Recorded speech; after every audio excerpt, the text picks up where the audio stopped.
reparation, it helps us to empower our community by validating our experiences and struggles and by recognizing historical roots of our current challenges.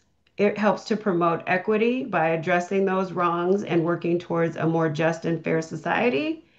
And it helps to strengthen our reparations claims by providing concrete evidence of historical exploitation and the entities that benefited from it. We expect that we'll have some challenges with this. And some of those things that we expect are we might get some resistance from businesses and not wanting to acknowledge that these things have happened or disclose information because they're afraid of reputational damage or financial repercussions. We might have incomplete records from entities that we ask to disclose the information on their history. And there may be some legal and political hurdles when we talk about enacting and enforcing an ordinance such as this, which requires strong advocacy and support from the community and policymakers. Um, so there are some ways that those of you who are attending can help us advocate for the ordinance, and that's by helping raise awareness, by educating others about the importance of such having a disclosure ordinance. You can help build coalitions. So, forming coalitions with other organizations and groups that support reparations and historical justice will help us. Engage policymakers. So, lobbying and engaging with local policymakers to push for enactment and enforcement of a slavery disclosure ordinance. And then highlighting some success stories. So, sharing success stories from other regions or countries that have implemented similar ordinances to demonstrate their effectiveness and impact. So, in opening, these are just some of the things that will help understand and lay the framework of why we would want to have a disclosure ordinance as we are developing our plans for St. Paul reparations. But we have someone here with us tonight that can go even further on that. And I'll turn it back over to Traherne to introduce our guest speaker. Thank you, Commissioner Robinson. Kamm Howard is our featured speaker for tonight. He's the chair of Reparations United. He's been a longtime member of NARC, National African American Reparations Commission. He's been a part of getting the Slavery Disclosure Act implemented, I believe, in Chicago. He's been a part of the Illinois, doing work with the Illinois Reparations Commission, Evanston Reparations Commission, and just reparations commissions across the country. So without further ado, I'd like to hand it over to the legendary Kamm Howard. Thank you, Brother Traherne. Thank you, Commissioner Robinson. I think you did my job for me. I can just sit back and go right to question and answers because you did an excellent job in saying exactly what the slavery disclosure is, what it can do for a community, and particularly on what are some of the challenges and how the community must be fully engaged to get legislation like this passed. So I'm just going to share my screen a second, go through a presentation I usually do on this issue, and a lot of it is going to be repetitive, and that's okay because we need to hear things over and over again sometimes in order for us to really understand it. So, or to remember it to the point where we can also discuss it. So this was a presentation I developed several years ago, about 3 years ago, for the Evanston Symposium. I took out a few slides, but I took out a few slides for the day, but it's utilized, implementing, and defending the Slavery Disclosure and Redress Ordinance. Carla did a great job of talking about why, Ms. Robinson, why is Slavery Disclosure Redress Ordinance is necessary, what is a Slavery Disclosure Ordinance. I'm going to talk a little bit about the history of Slavery Disclosure Ordinance, just a little bit, because we need to know that this is not something new. They've been around for over 20 years. What are the intended outcomes? What are some of the key components of the new or model Slavery Disclosure Redress Ordinance that we created? I'll talk about that and talk about a little bit about the disclosure, and then how to implement it, get it implemented in your city. So why Slavery Disclosure Ordinance?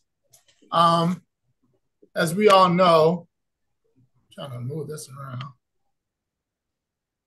there were many other non-governmental complicit actors to the crimes against African humanity in this country. Most of the reparations work in America has been toward the American government, and just recently it was states and local governments, as you know, your work is a testament. But in addition to governments, and COBRA has always said that reparations was a process of repairing, healing, and restoring the people who were injured due to their group identity in violation of their fundamental human rights by government, corporations, institutions, and individuals. And so those governments, so those corporations, institutions, and individuals are really the body of complicit actors that the Slavery Disclosure Order addresses. And these are some of the names, from the Vatican, the Holy See that really inaugurated the transatlantic slave trade by its papal bulls, most of the railroads, most of the banking institutions, universities, medical centers, family trusts, the Prisker family in Illinois. The Priskers are very wealthy family. In Illinois, Penny Prisker was Barack Obama's finance campaign manager in his first campaign, and went on to become the Secretary of Commerce in his first administration. So that family is a really American family, and being an American family is almost hard. We got wealth from during the time of early Jim Crow, or even enslavement, early Jim Crow. You may have some ties to the complicit actions that harmed, continue to harm African people, Black people, African Americans in this country. So the Slavery Disclosure Ordinance is one way in which we can bring these non-complicit actors to the table when it comes to repair and redress. And as Carla stated, in defining the Slavery Disclosure Ordinance, it's a law, statute, ordinance, or resolution that requires these entities to disclose their enslavement activities. They must research their records. In some instances, they have to actually identify the enslaved persons, identify the profits, document the extent of the complicity. For instance, we went up against, as that last slide showed, railroads. Illinois is the railroad hub of America, and most of your major railroads run through Illinois, from California to Maine. They're gonna, somewhere in Illinois, they're gonna cross. We went up against Norfolk Southern Railroad, although it's anchored and headquartered in Virginia, I believe it is. It has a major facility in Chicago, probably their largest hub in Chicago. And they had about 30 years of complicity during enslavement, and another 35 or 30 years of complicity post-enslavement with the contract leasing laws in the South, where the governments bogusly arrested Black people and then leased those Black people out to these railroads. And documents show that convict leasing was more brutal, more harmful than enslavement was. And so the Slavery Disclosure also requires these corporations, institutions to document the extent of their complicity. When did it start? When did it stop? Who was involved? How much profit there was, et cetera. It identifies the offending parties and requires the administrative body to inform the public, whether it's the city, in this case, it'd be St. Paul, it required St. Paul's government to inform the public of these disclosures. In many cities, and I'll share some of these cities that these disclosure ordinance was on, there was no information to the public. And that's really was a requirement. It's a requirement of the model slavery disclosure. More public disclosure. Make available on the government's website and do an annual report and offer engagement in community repair. These were really some of the requirements of the early slavery disclosure ordinances. And like I said, there's existing slavery disclosure ordinance all around the country. Massachusetts was the first state in 2000, I believe. California later. Illinois has had a slavery disclosure. Maryland, the state of Maryland, the state of Connecticut. Chicago was the first city in 2002. 3 or 4 cities, 5 cities actually in California: Berkeley, San Francisco, Richmond, Los Angeles, and Oakland. Wayne County, where Detroit is, as well as Detroit, Milwaukee, Cleveland, Philadelphia. All of these cities had or even still have existing slavery disclosure ordinance on their books. And the intended utility of the slavery disclosure ordinance at the time was about reparations, about repairing the damage. This is Alderwoman Dorothy Tillman, who sponsored the Chicago bill in 2002. And getting that bill passed, she said, we're talking about repairing the damage in 400 years. We expect these companies to repair the damage that they've done.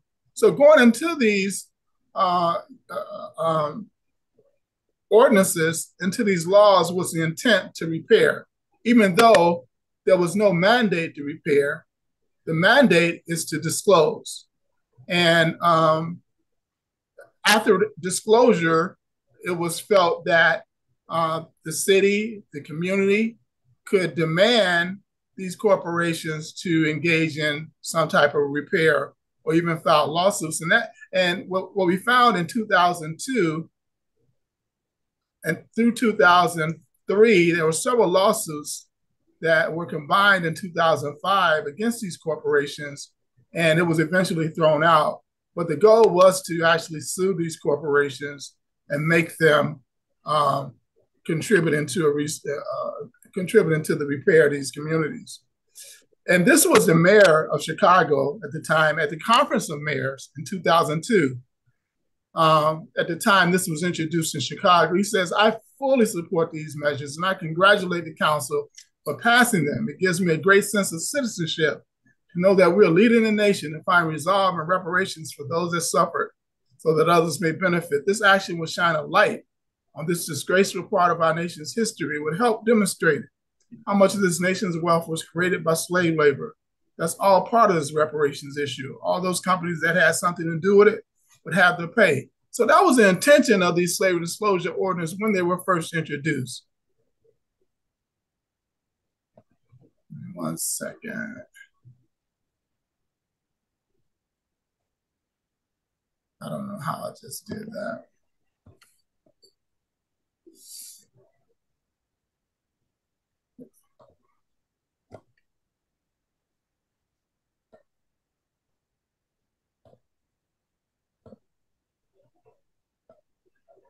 Sorry about that. I don't know how I did that, but it's back up now. So that was the intention.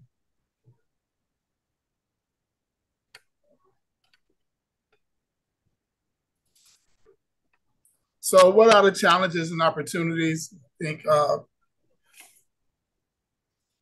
Commissioner Robinson also talked about the challenges. Well, in these slavery disclosure ordinances in these cities, there was no enforcement. None of them had an enforcement mechanism, whether it's Chicago or the state ordinances. Although we used that Chicago ordinance against Norfolk Southern Railroad in 2014 when they wanted to expand their rail yard. And I'll give an example. I'll do that now. In 2014, Norfolk Southern Railroad wanted to expand their rail yard. Yeah. And because Chicago had a slavery disclosure ordinance on the books, they had to file a report. That report showed that there were 1,100 persons or more who they had enslaved over a 35-year period, who they had used enslavement labor over a 35-year period. And there were 235 shareholders of Norfolk Southern Railroad. I'm sorry, there were 33,000 shareholders of Norfolk Southern Railroad. Collectively, they owned $8 billion worth of wealth. It was roughly around $300,000 per person in wealth. And the community that they were expanding their rail yard in had 33,000 residents. So Black community, poor community, had the worst air quality in the city. And they had a net worth of zero. So you had 33,000 shareholders with a average net worth of 300,000. You had 33,000 residents in this community with an average net worth of zero. So what we wanted to do was get a $16 million pledge from Norfolk Southern to do some community development. The reason we got to that number 16 million because it was 6% of the $235 million project that they were doing. And so we just put a number of 6% of the project cost. We eventually got the county to, or the zoning committee in the city to put a moratorium on selling them the 100 lots of land that they needed to expand their rail yard until they dealt with the community's issues. And they did, although they left the reparations issue out.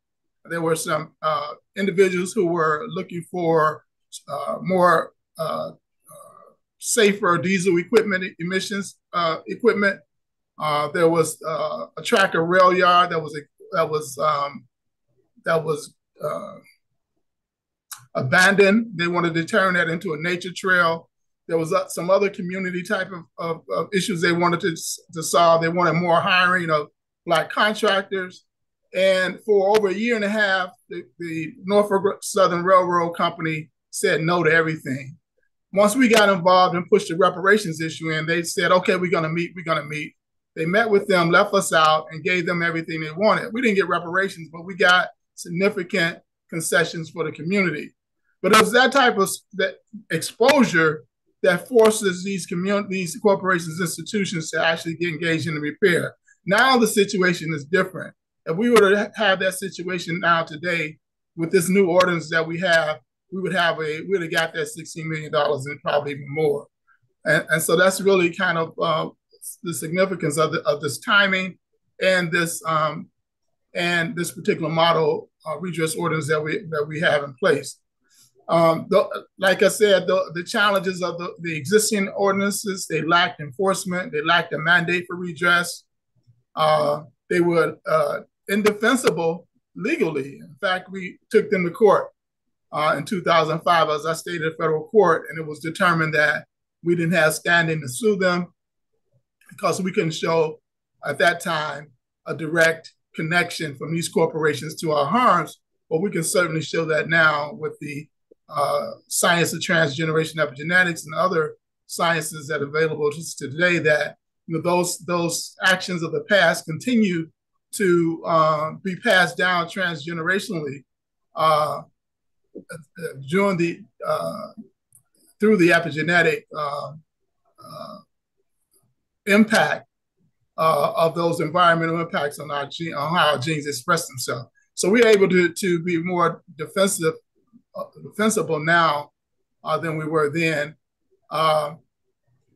There's challenges of being able to amend some of the existing slavery disclosures or ordinances, and also there's challenges, as you've heard, in introducing new slavery disclosure ordinances.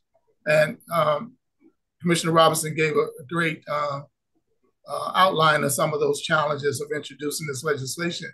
But those challenges, some of them also opportunities. If you have, some cities that have existing ordinances can also amend those ordinances, and they can introduce new ordinances. They can introduce the Slavery Disclosure Redress Ordinance that we put forth. Our ordinance has intentional redress language embedded in it. None of the other ones had that, with the exception of Oakland had a clause for voluntary redress, but none of the institutions voluntarily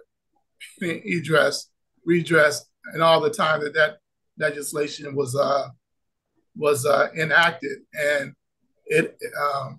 they have a really great opportunity now to just add the clauses, sections that we have in our ordinance, model ordinance, into their ordinance to put that redress language and to remove.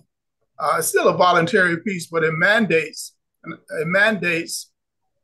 um, these corporations to actually submit a statement of financial redress. And it doesn't tell them what they have to put in it, but it mandates that in addition to disclosure. It has a statement. I'll go into that in a minute.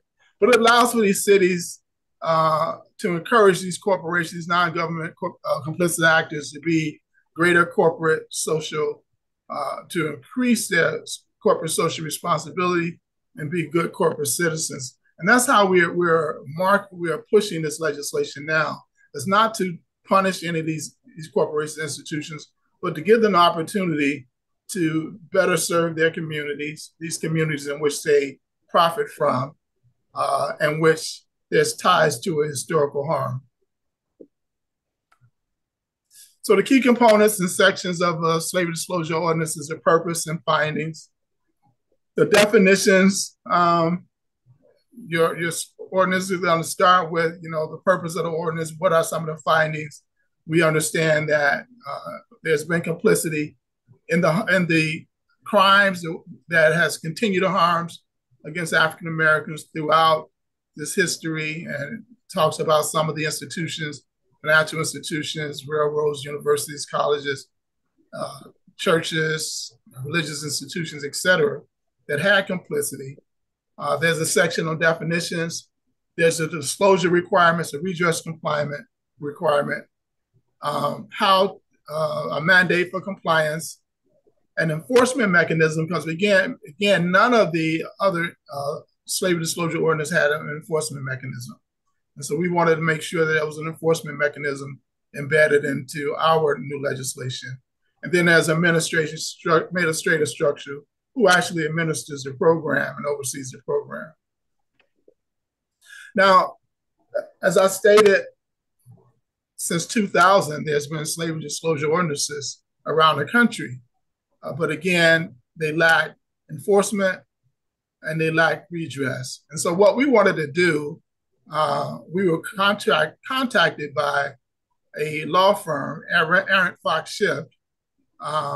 They have a Center for Racial Equity. It's one of the top 5% law firms in the country. They have offices around the country. They have one of their offices in Chicago, in Willis Tower. It used to be the Sears Tower, tallest building in America. That's high retail. It's high rent, I should say, office rent. But anyway, they contacted us and they wanted to get involved in reparations. And since we have been pushing this issue, like I said, from longer than 2014, I've been involved in slavery disclosures probably since 2010. We met with them. They agreed to sign a memorandum understanding with us. We worked for about 9 months on the legality of the slavery disclosure ordinance. And we're 9 months in, and we got a call by a sister from Howard University's School of Law, Movement Lawyering Clinic, which is a non-for-profit arm of the Howard University Law School. And they were also doing work around slavery disclosure, more so compiling those cities that had disclosures and was looking at the legislation. We had already did that. And so we invited them to join us. And so for the next 9 months, my organization, the law firm, and the university's law clinic worked to produce this model disclosure ordinance. And the key difference is it requires greater disclosure. Not only do you have to submit a report to the city or state or the government, you also have to come before the community and disclose your findings and give the community an opportunity to speak to you in regards to, what you have, what the history of your corporation has engaged in relationship to that community. One of the things that we utilized in our lawsuit in 2005, that these corporations, without this disclosure, are fraudulently operating in these communities. because many of these residents think these are, like most corporations, these are some upstanding corporations. And if they knew that these corporations had this history in which they have been harmfully, have received harmful benefit from, they may not do business with these corporations. So the whole anti-fraud piece was brought out. And so this gives these corporations and the community an opportunity to actually know what's really going on in regards to who they're doing business with, and whether or not they want to continue doing that business, and what it would take from the community to continue doing business with a corporation once they know that they have this history. There's detailed compliance measures that are in this new ordinance.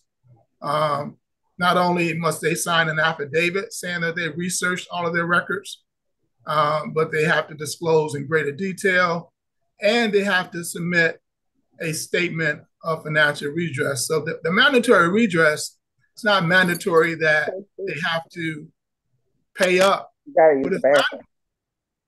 but it's mandatory that they have to submit, along with their report, a statement of financial redress. This is what we will do, that we will engage this community in the form of redress. It could be zero, or it can be millions of dollars. It's up to that corporation. But because legally we cannot mandate them to pay a certain amount, but we can mandate that they can submit a statement of redress, what they intend to do. And then it's up to the community to say, yes, that's enough, that's not enough.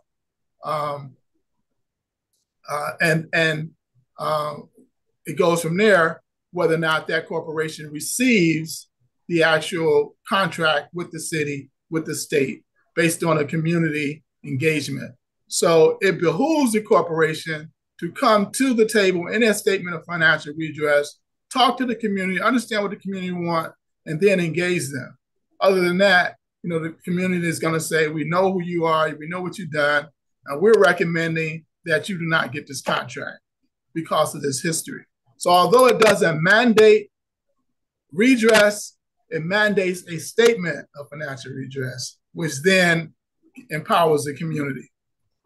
And it mandates that the city or state actually create a redress fund for dollars that go in that's then managed by the Reparations Commission or a stakeholders authority within the community, which determine where those dollars go. And it's not the city determining where those dollars go, but the city is mandated to establish that fund on behalf of the community to receive these funds. So it mandates greater disclosure, it mandates a statement of financial redress, it mandates the creation of a redress fund.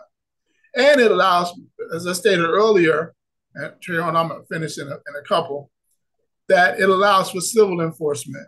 The only city that allowed for civil enforcement was Oakland, I think it was, where any citizen of Oakland could say, no, that report is not true.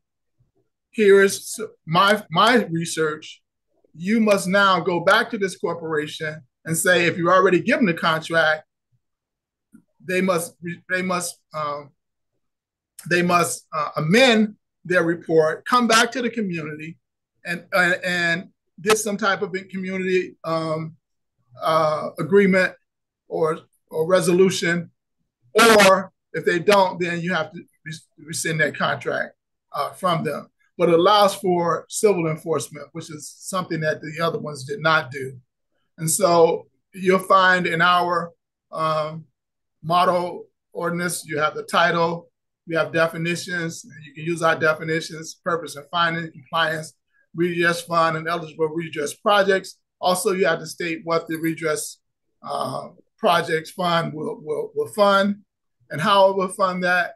And then there's administration and enforcement mechanism that's written into the legislation. And severability means that certain entities would not be bound by. So defending the legal challenge, now I don't get a whole lot into this, but we created a legal toolkit for cities. So they'll know how to actually Craft the legislation. We have the legislation crafted in a way that the lawyers, the law groups believes is totally legally defensible. And the toolkit has a lot of do's and don'ts when you're crafting and when you're talking about the legislation. What we want to put forth now is that we are not talking about punishing these corporations. It's illegal to punish corporations for past acts. So we're not talking about punishing them. What we're talking about is good corporate citizenship. We're talking about being open and honest, transparency, everything that Commissioner Robinson stated.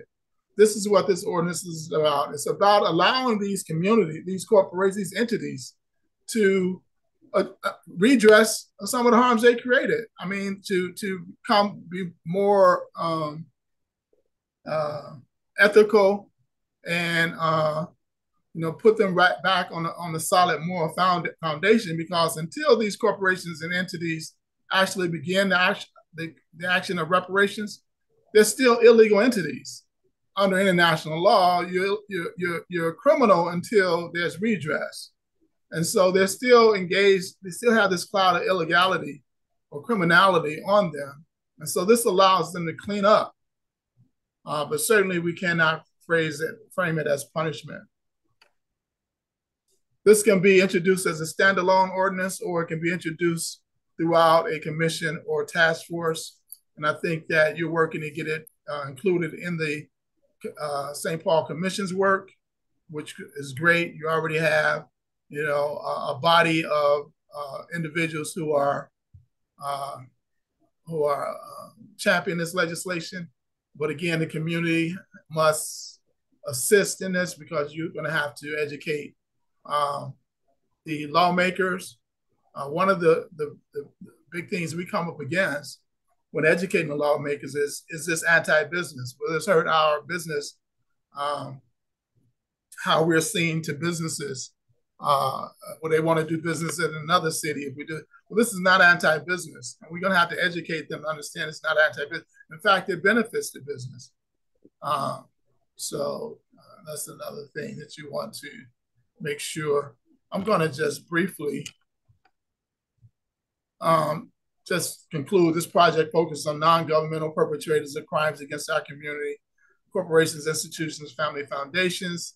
The goal is to enlist cities and enforce any existing ordinances with an added mandate of redress for community harms, and or craft new ordinances in cities without existing ones. This project allows us to use local and state governments in pursuing justice from these non-governmental entities complicit in the harms that continue to impact our community. And what we want to always emphasize is the continued impact of the bad acts, that there were harms that were created then, but those harms have been concretized and continued until today. If there was no continued harm today, then there's under international law, you can have bad acts in the past, but if those bad acts have no relevance today, then they're not going to go back and revisit them. But those bad acts of the 1600s, 1700s, 1800s, 1900s, and even today has continued impact in these communities. And so we always want to focus on the continued impact of those harms. I don't know what happened. Okay. I'm gonna just briefly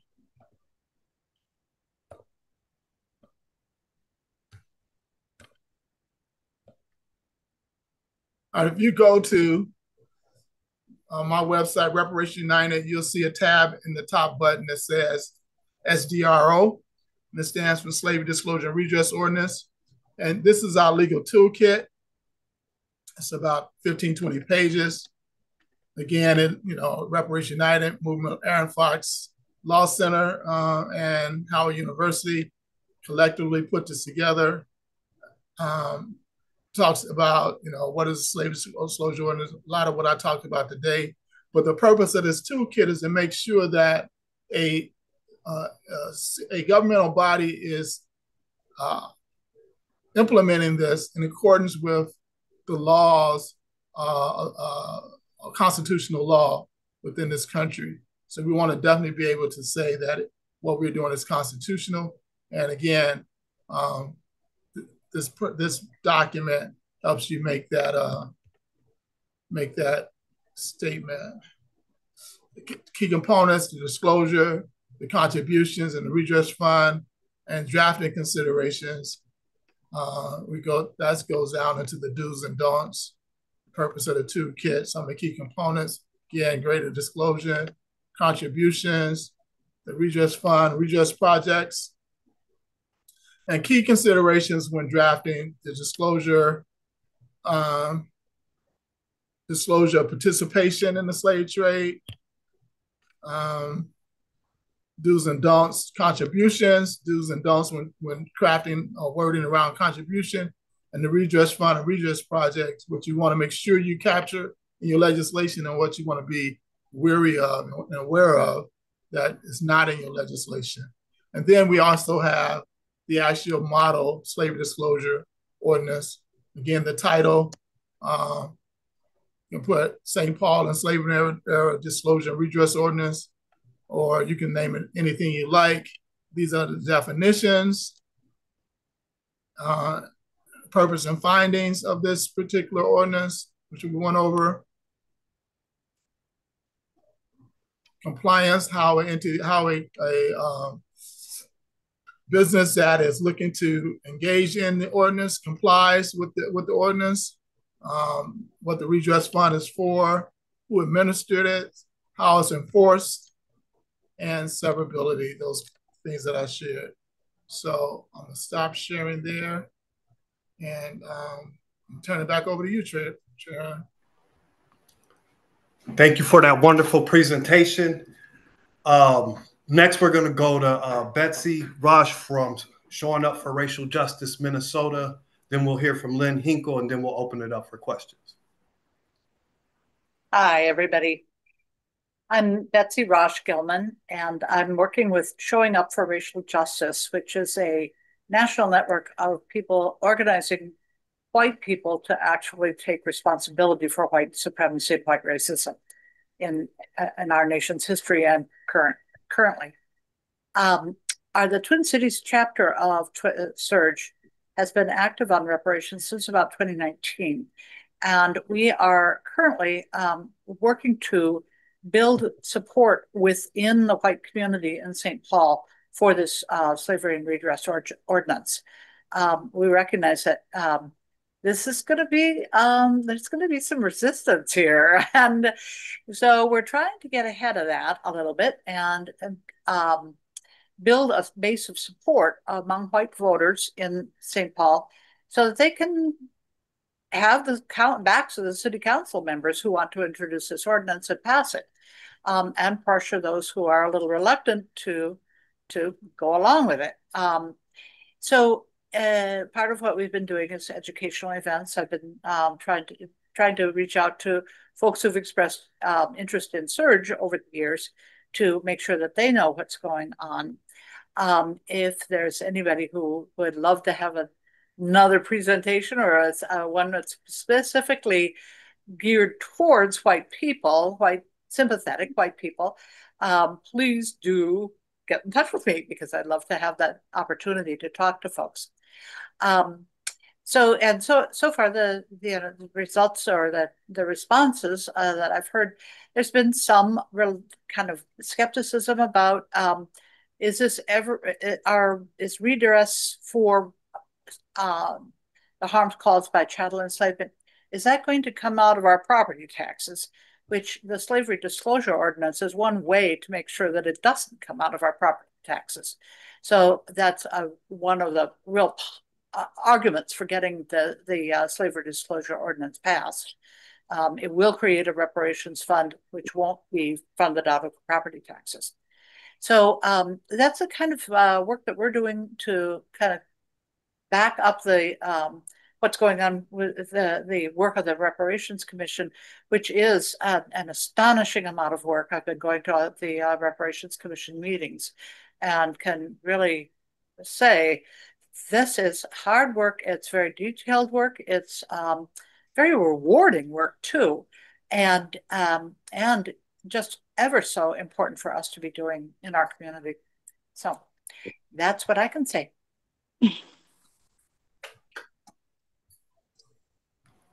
Thank you, Betsy. And it's an honor to be able to be in partnership with Serge on this most important issue. Also, we have Lynn Hinkle. He's been from White Men for Racial Justice. Hey, folks. It's an incredible honor to be here this evening. White Men for Racial Justice Minnesota is a relatively new development in the Twin Cities. There's a national organization and other cities around the country. And, you know, our local organization, some of the members have shown up this evening. Glad to see your faces.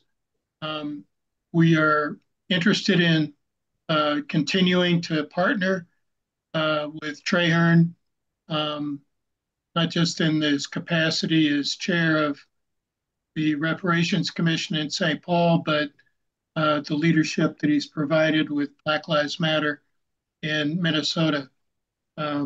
White Men for Racial Justice partnered with Black Lives Matter Minnesota for the Juneteenth celebration, which we thought was a successful collaboration. We've decided to collaborate on this event this evening to get our members mobilized. Because I think what Betsy is talking about is really critical to look ahead, that there is likely going to be some challenges, some possible concerns. A lot of times there'll be misinformation, disinformation spread about, you know, who's going to pay for this. This is really a piece of policy legislation that is looking at reckoning for those people who have benefited the most by enslavement corporations. That's a critical piece that people need to understand about this disclosure, Slavery Disclosure and Redress Ordinance. We're particularly interested in the redress fund. I think that's the place where people are going to have the most interest, and we're prepared to be in the room as white men that stand up and say, you know, this ordinance is something that we support, that it's an overdue reckoning for not just St. Paul, but, you know, we have opportunities in other cities around the Twin Cities. So excited to be here, excited to be joining in this work, and, you know, let's go do it.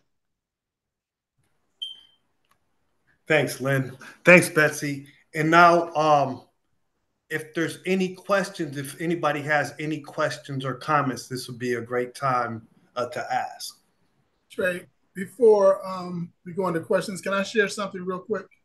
Yes, sir. All right. And this is for not just Betsy and Lynn, but for all of us. This is a chart, two graphs that I created. And we all need to have this going around the country.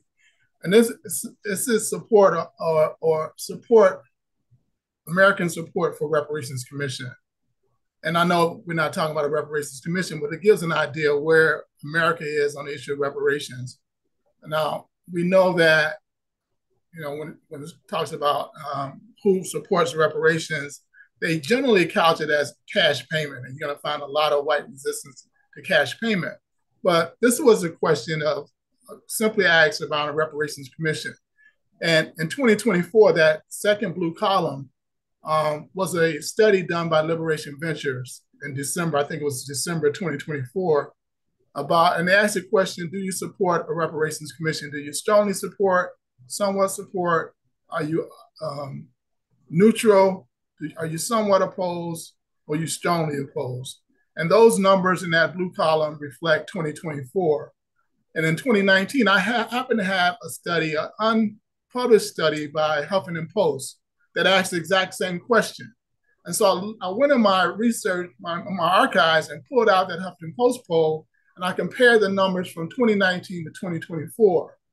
And as you see, the top line, Black support or unopposed, either neutral to or support, either strongly or lightly support or neutral to.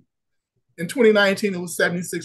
In 2024, 94%, 19% increase. Among whites, the same question, 43% in 2019, either supported or were unopposed.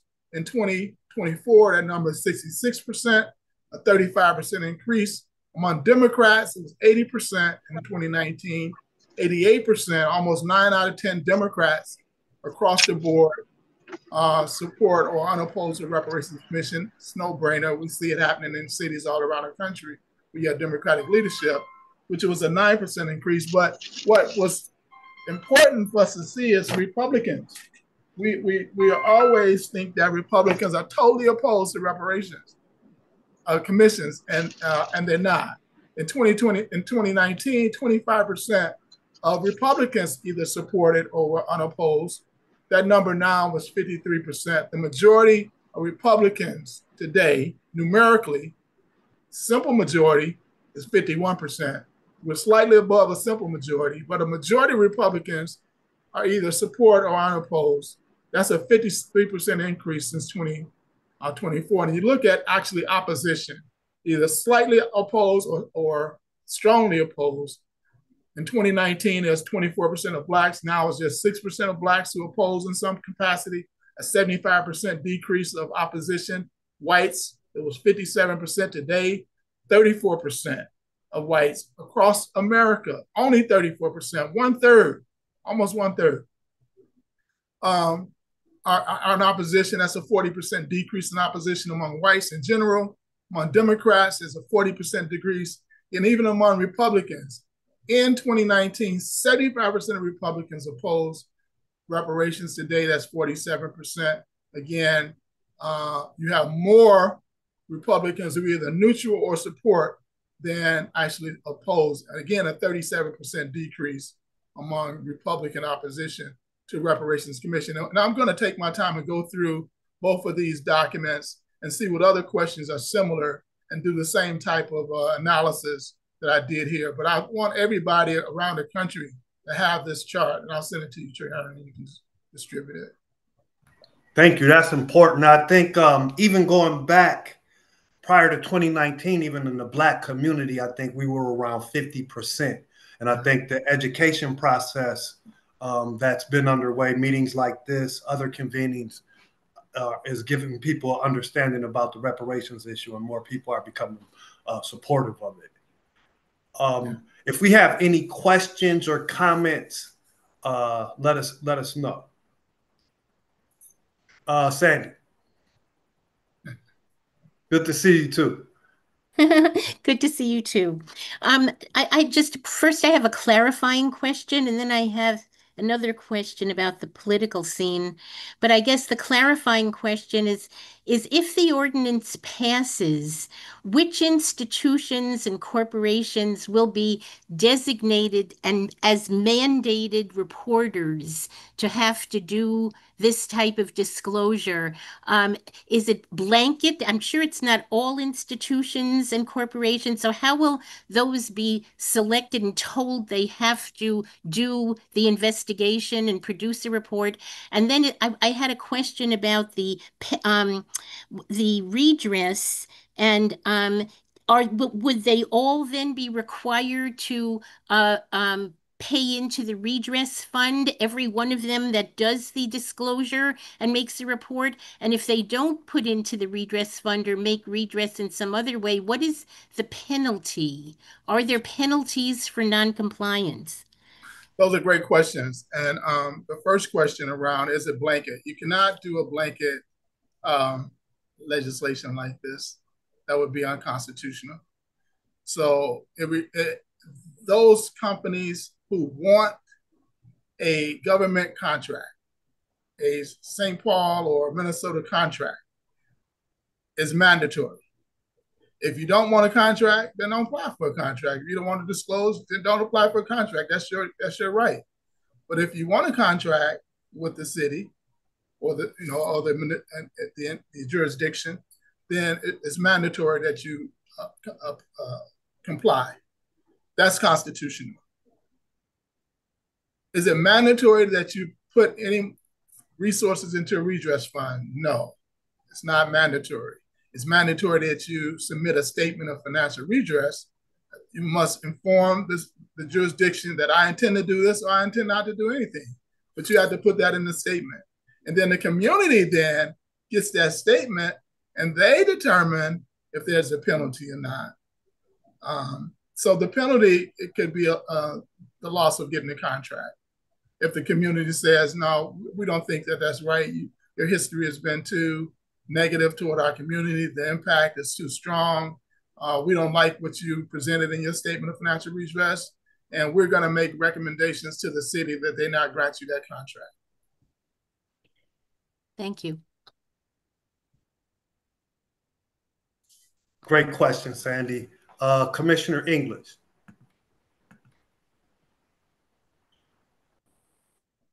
Hear your voice again, Cam. Good to hear your voices again, Jeremy, as well. Yeah, been doing a lot of great work up here, man. I'll talk to you soon. I got a couple questions here, and you kind of jumped into it, but you kind of stayed away from it. But I really want to kind of nail it because it kind of talks a little Jeremy, bit. can you lean into the mic? Can you hear me a little bit better? Can you hear me a little bit better? Yeah. Yes, sir. You're a little soft, Okay. sir, but you're a strong voice. Okay. The first piece would be in regards to the folks disclosing, why it's important to disclose because of what we're dealing with up here right now, for example, is fraud, waste, and abuse. Yes, sir. Politically, fraud, waste, and abuse has been talked about at the Capitol. It looks like legislatively they've been moving forward in getting rid of some of the fraud, waste, and abuse when it comes down to our local government. And I really want you to kind of nail down why it would be very vital for some of the fraud in some of what has been going on with these entities, why it's important that becomes uncovered. I also want you to talk about, for example, the benefits, for example, that this disclosure would have in partnership with the city.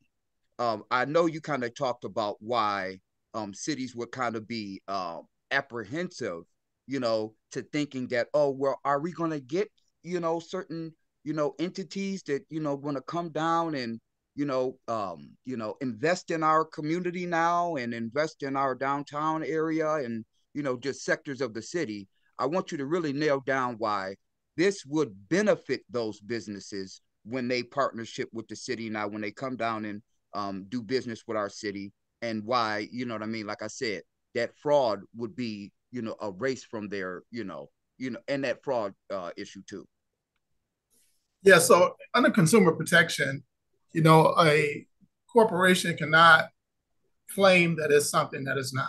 So you can't claim that you're leading in a particular area or that you're, known for this type of lofty ideals, et cetera. And, that's actually not what that's not what your true character is. And the history of these corporations does not end because, time has passed. It's still part of the character of the corporation because it's part of their early history. So if you have these organizations, they have, these slogans and logos and, who they are, who they're proclaiming themselves to be, and they have not shared this history, then they're acting in a fraudulent manner, according to law. They're acting in a fraudulent manner. And so that's really where, the consumer protection piece comes in and where the fraud piece comes in. And because consumers must know, if they're going to do business with these entities, that what these businesses are saying is true, and that the business is transparent in regards to its history of such a, the transatlantic slave trade, enslavement was said to be the worst inhumanity in the annals of all history. There's nothing. We know about Attila the Hun. We know about all the witch hunts. I mean, these were crazy instances and terrible instances in the annals of history. The tortures during the Inquisition. I mean, humanity has done some terrible things to humanity over 6,000 plus years of civilized history. But these 400 years, those 400 years, late 1400s up into the 1800s, late 1800s of enslavement, nothing in the annals of human history even comes close to it. And so if you had any complicity to that, that's part of your character. That's part of who you are. And if you're operating in the midst of my community, you're doing business in that community, and you're proclaiming that you're something other than that, and you're doing nothing to kind of, say, yes, that is part of my history, but, this is who we are now, and this is how I'm demonstrated, then, you're acting in a fraudulent manner. We want to organize to get you out of our community. But so that's one thing. You don't have to organize to get them out. Just don't do business with them. Don't allow the city to do business with them. In that regards, don't allow the city to reward them with the city contract. So how would it benefit, the corporations? I mean, it removes this stain from them. Same way reparations from the United States government. The federal government was to pay reparations to people of African descent. It removes this stain. It brings them into the area of justice. They are now a just entity. You cannot claim that you're a just entity and you have all of this continued impact of these negative actions that you've done to a people, and they still suffer from it in tremendously harmful ways. I mean, the health profiles of African Americans in this country. There's a saying that this brother who was a marketing genius in the Black community, his name escapes me, but I have his book called Brainwash. And he has this one statement that I share everywhere, because it's a factual statement. He said, Black people on the bottom of every good list in America and at the top of every bad list. And it's not just Black people in America, it's Black people globally. We're on the bottom of every good list when it comes to lifespan, when it comes to education level, when it comes to wealth level, when it comes to health. We're on the bottom of those lists. On the bad list when it comes to dropouts and crime and teen pregnancy and maternal mortality and child mortality, we're on the top of those lists. And it's not by chance. It's not by chance. It's because of this history, this negative history that's been embedded in the psyche of this country that will not allow this country to even repair this history. And so that's what we're trying to get at. And these corporations are part of that American culture and that American psyche that we're trying to penetrate. So it'll help all of America if these corporations also see themselves as part of the healing, part of the repair. So thank you for that question. Oh, great answer. Are there any more questions, comments? We've had some good questions so far.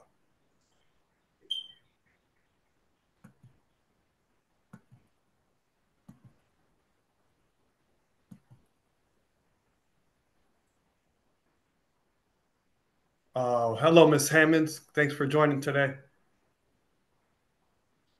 Thanks everybody for joining too. So Trey, Sandy has her hand up. I don't know if it's you have a new question? Okay. Yes, but I don't want to take a turn of someone who hasn't spoken yet if they want to ask a question. I saw Barb had her hand up. Yeah, I was gonna say it. Yes. Barb, did you have a question? Sorry about that.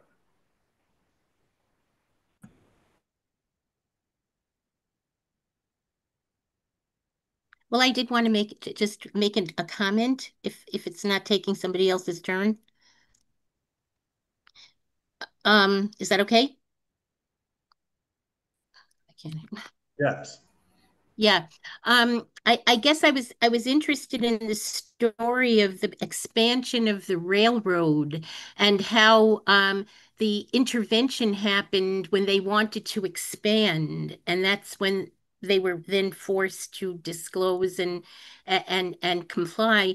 And I was thinking about the model of thinking about how to work with banks and financial institutions and insurance companies, especially that are under, especially banks and financial institutions under the Community Reinvestment Act. And where that act has the most clout is when a bank or financial institution wants to expand and do a merger or acquisition. And when they haven't complied with their obligations under the Community Reinvestment Act, that's when you can intervene. And I was just thinking if we could use that maybe to think about a strategy to use this also, the compliance and with the Disclosure Act, the Slavery Disclosure Act, the same thing if they've applied to do a merger or acquisition, and whether we could bring this in, that it could factor into their desire to expand in the same way as under the Community Reinvestment Act. Just a thought I wanted to plant. Yeah, that type of creativity is beautiful and it's necessary. So thank you for that. I'm gonna, go back and do some thought on that Hmm. myself. Thank you so Yeah, much for sharing that, Sandy. right. Yeah, until these corporations who need something and want something, they are less likely to be in a position that you can leverage, um, your what you want. You get what you want. So what Right. we want is community repair, and when they want something, it gives them the opportunity to leverage that their desire. So you're absolutely right. So, Cam, is there an example of a redress fund elsewhere in the country? Well, you have the Evanston Stakeholder Fund, which is a redress fund. Is not one implemented by the city, but is implemented by was initiated by the community, Mhm. and certain resources go directly to that fund that doesn't come from the city. For instance, there's been churches in the community that wants to engage in repair, so they deposit directly into the Evanston Stakeholders Authority Fund. And so this would be for cities that don't have a fund, that the state or the city can mandate the establishment of the fund, which then the community will still have control over. So it's a city or government mandated stakeholder authority fund. So the stakeholders would get to govern that fund. Barb Rose is back. Barb, you had a question? Yeah, sorry, my internet totally dropped out. Thanks for the invite. I got it late, so I missed Commissioner Robinson's presentation. So my question might have already been addressed, but um, I had two things. I'm trying to understand if we're talking about, because we have a city reparations commission, that we're targeting the city of St. Paul and entities that do business with the city of St. Paul. Is that right? Not the state of Minnesota necessarily. Yes, for this one, yeah. Okay, thank you. And then the other question I had was, so the entities that do business with the city of St. Paul, many of us that are residents of the city of St. Paul also do business with those folks. So how do we engage then? How do citizens find a way to help uplift this ordinance and pressure the city to take on the work that they're going to have to do to implement this? Yep. So that was going to be our next conversation as our call to action. Any Okay. organization or individual that supports this, we want them to sign on to a letter of support, and we'll be getting that back out to you. And Carla will be getting that out. And we'll also have something on our website that people can sign on to, and then contacting the city council members, Councilmember Bowie, Johnson, Rebecca Knockers, the president. And so we want phone calls, letters of support, and so we'll be. Oh, I'll let Carla add on too. So we'll be, as Chair Cruz said, we'll be putting something hopefully on the Black Lives Matter website where you will be able to click and kind of say, here's the letter of support that we're asking for you to sign. And then we'll have what I'd like to do is set up like a jot form. I don't know if you're familiar with that, but it's just a form where you can click on the link and fill out some real basic questions like, are you in support of this document? You can say yes. And then you can leave your name, address, and like an email address, or I don't know what else we would want to have on there as proof that you've signed it. We'll also have some hard copies for people to show their support with when we're out in the community as well, to give people more than one option to be able to show support for the work that we're doing. And it might be nice to have like a script or like a sample email or a phone conversation that you could have with your city council person. Oh, great idea. We can add that too. You know, Thank you. just to make it easy for people so they don't have to, Yep, make it up. 100%. Yeah. Love that idea. Thank you, Barb. Thanks, Carla. Any more questions, comments? Good to see Sister Lily from the Young People of Cobra on the call tonight. Grace.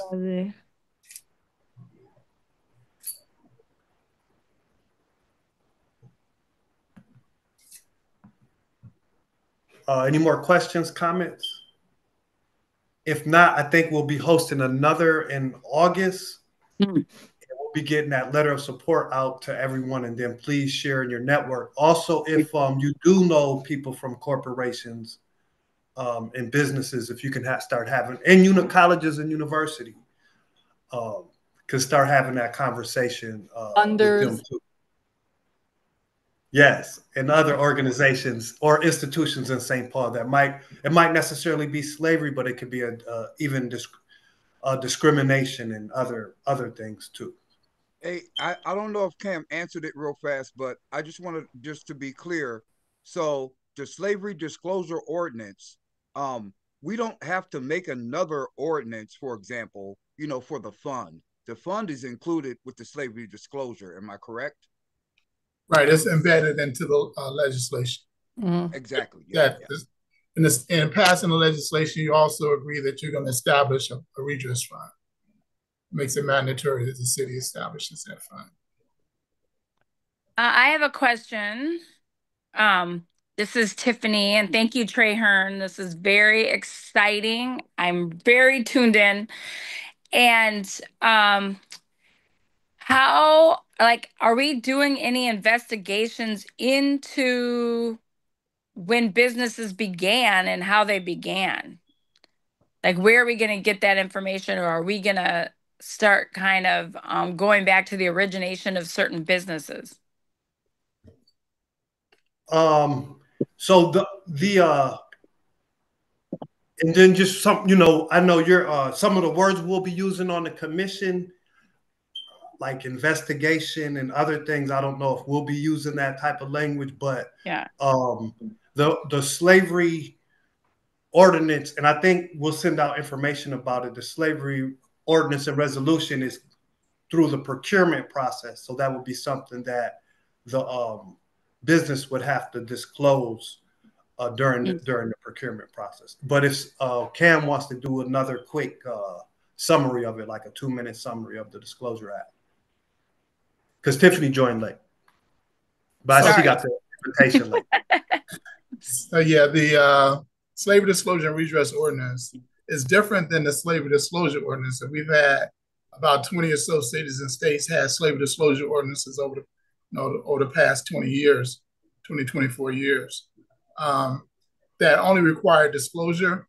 This particular legislation requires disclosure, greater disclosure, where the entities also have to come before the community, not just disclose on paper and file that with their application for contract, they also have to come before the community and disclose.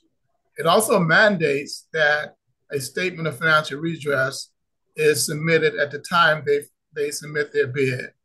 If the statement of financial redress says, this is what I intend to do or not. I don't intend to do anything, it could be blank, but this is my statement of financial redress. Once that statement of financial redress is now, must be considered when the procurement office grants the actual contract. If there's no response from the community, when that statement of financial redress is sent in and the community seems good with it, or the community doesn't care, then they would go ahead and just approve the contract as normal. But if the community says, no, we're not in agreement with that, then the city must also take that into consideration, give the entity opportunity to amend their statement of financial redress, or just use what they submitted and making their recommendation or making their award for the contract.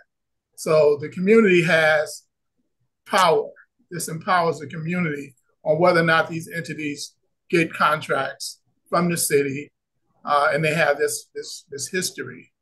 And it also mandates that the city also establish a redress fund for these resources to be, if there's monetary resources. Some of these entities may say, well, we're going to do this project ourselves. We're going to, for instance,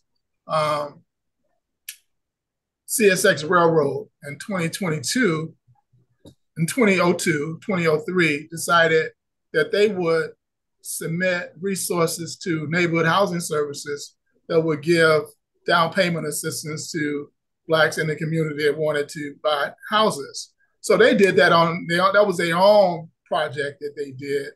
So some of these entities may want to do something like that, or they may want to contribute directly into a fund and let the community do what it wants to do. But it has to state what it's going to do or not do in the statement of financial redress. Okay, thank you. Thank you. Is there a timeline for us, for the city of St. Paul, like when the goal is that this would be introduced and stuff? So we want to, as soon as possible, we want to get this done in 2025. Oh. And so we've put together a work plan, and we're halfway through our 2025 work plan. And so the next items up on that work plan is the Slavery Disclosure Act and establishing the fund. And so we think we can get our whole work plan done this year. And we're halfway there. Heard, this is Naida, and hello to everybody. Oh, great to see you. Hi, Naida. Hi, Barb. I guess first I want to make some comments. It was a great presentation, and I'm so happy I've learned again some new information and some new things about just thinking about reparations in general. And thank you, Kamm, for that data that you introduced. And was that data a national data survey, or was that just for Illinois, or what? Yeah, both of them were national surveys. One was from Liberation Ventures 2024, and the other one was from Huffington Post in 2019, but both of them were national. Okay. And then to you, Traherne, and the Reparations Commission that we have here in St. Paul, first of all, how are you going to identify, for example, the entities or agencies or institutions that you'll identify? I know you talked about you're going to start out through procurement, and there are some, some form of how should I say, equity in who gets contracts with the city. So how are you going to align what the city is trying to do in the lines of procurement versus trying to identify which institutions or agencies should, once you have this, your our ordinance in place? So I think it would be I'm not sure exactly, it's something we will continue to have to flush out, but I believe it would start with the procurement process and procurement department. So there will probably be some language changes that happen when people start, or if people get an RFP, then I think that that's when that document will come up. But we know companies like Wells Fargo is here. They are connected to slavery. U.S. Bank is connected to slavery. Travelers Insurance is connected to slavery. The U of M is connected to slavery. Mm-hmm. So even once this comes out, I think they might even be compelled themselves to come forward and be a part of this initiative. So okay, so I guess so you won't be asking like everybody. You're going to try to identify, or like you said, you already know U.S. Bank, Wells Fargo, U of M. Those are entities that we already know about, but how are so so you know they are, so you definitely will ask them.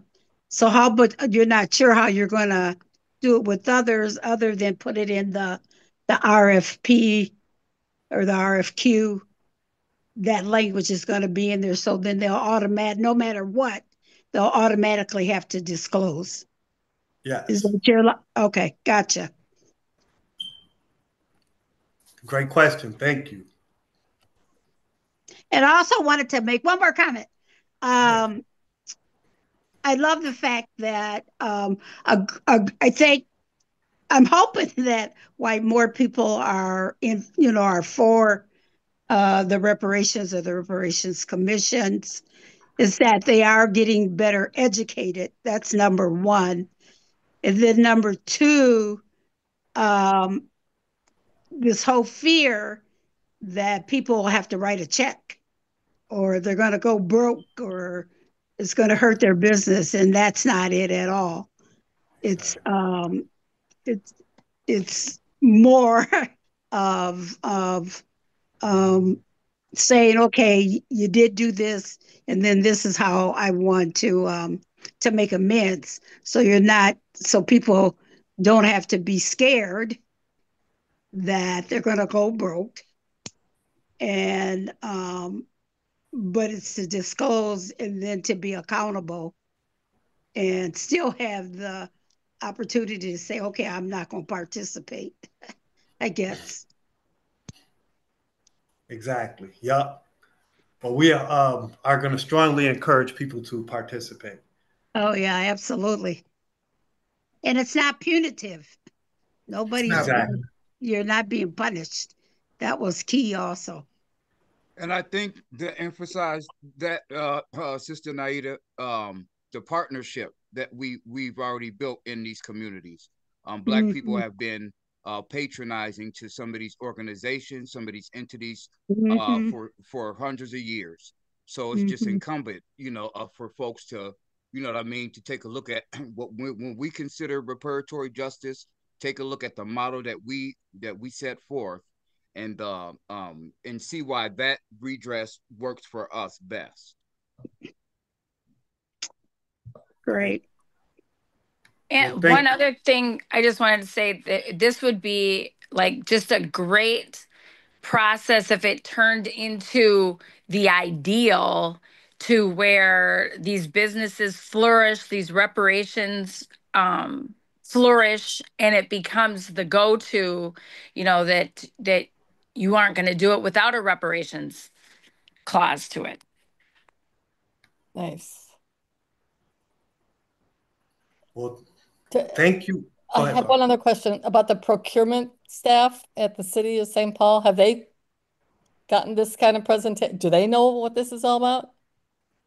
Cam will do this presentation again at our next meeting on the 23rd. So if you guys know anybody who didn't get to attend tonight's meeting, please encourage them to attend the Reparations Commission meeting in person at the St. Paul Public Rondo Library at 6 p.m. the 23rd of July. And then this meeting will be recorded, and then the next meeting will be recorded too. But please attend the next St. Paul Recovery Act Community Reparations Commission meeting at the Rondo Library on I just have July. a quick thing really quick, that I'm wondering how you are addressing the national political scene that we are in now with this right-wing onslaught and the attack on DEI. And do you see that as having any effect on the reparations movement? Do you see them as separate or being influenced in some way, or does it influence the strategy? I'm just curious how we all ought to answer that. That's a great question, and it's influencing it. It's driving a lot of action toward local and state initiatives, like what you're doing. Some people have abandoned the federal action, still, pushing the legislation to keep the legislation out there, but really don't believe that there's going to be anything really substantial happening at the federal level.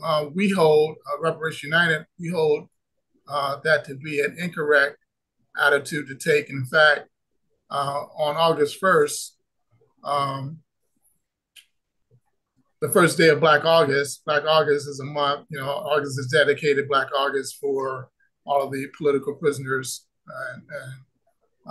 that are still incarcerated in the United States. But anyway, on the first day of Black August, we're having a webinar entitled Federal Reparations in the Era of Donald Trump, how we can go about pushing at the federal level during this particular time, because I believe that the Trump era will be longer than his presidency. I think it's going to be 12 years before we get another Democratic president.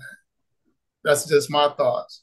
So how are we going to totally abandon federal reparations over the next 3 to 8 years, 3 to 12 years? I don't think that's the right position. I have an idea on how we can move the needle federally. And at that webinar, we'll share that. But we have to build a network to do that as well. None of it is going to happen unless there's people power, like the power you all are developing in St. Paul to get the Slavery Disclosure Ordinance done. We still have to develop the same power at the national level. Absolutely. And I just think the language... I'll share that website with Chern, and Chern, you can share it with everyone.